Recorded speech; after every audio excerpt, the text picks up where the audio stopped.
My name is Gail Grant, and I'm a board member here at Gammon House Incorporated. Okay, well, we went to Ghana, Accra, West Africa, and that was in 2006. We went there for a christening for my granddaughter, and I guess we went up to the tribe that my daughter-in-law is actually from, and there was a chief, and he had an entourage, and he had his staff, and the christening involved them pouring wine on the ground, and they gave her an official African name. So it wasn't just a name that you see people just pulling out of the air. It's a real African name. Very traditional. Very traditional, that's the word. Yes, absolutely. Well, we went to one of the castles on the Gold Coast, and what I learned is that, the struggle is real. Even just trying to get to the castle, it was a chore, and we had a bus. So I can imagine the natives being captured in the middle of the continent of Africa, say the Congo, and walking from the middle of Africa all the way to the coast, to the Atlantic coastline, and being enslaved inside this castle. Matter of fact, when we went to the dungeon where the slaves were enslaved, the feces is still petrified on the dungeon floor. So we were walking on the feces of slaves that were there, over 150 years ago, which was really emotional. It was just a very small quarters.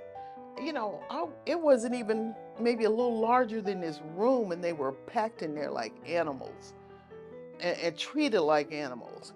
And then they stayed there for 3 months waiting for the ships to come. And the ships came, and then they had to lay on their backs. And you can see, over here, how they were stored inside the ships here.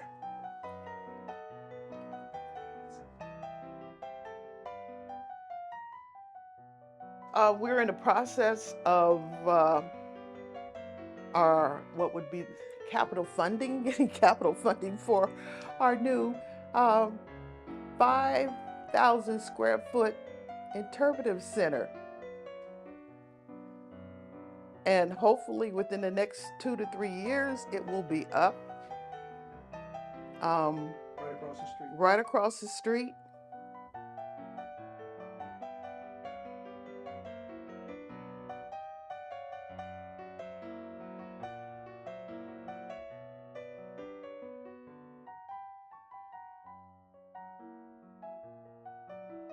John Scurry was a young black man in perhaps his 20s when he came to Springfield. John Scurry and other Springfield citizens, black and white, were activists in the Underground Railroad operation. But he had many occupations later in life. He worked his way from hotel porter to musician to music teacher to dance instructor, dance teacher. At one point, even he's in the city directories as a shoemaker. And then as a church man, more reverend and so forth.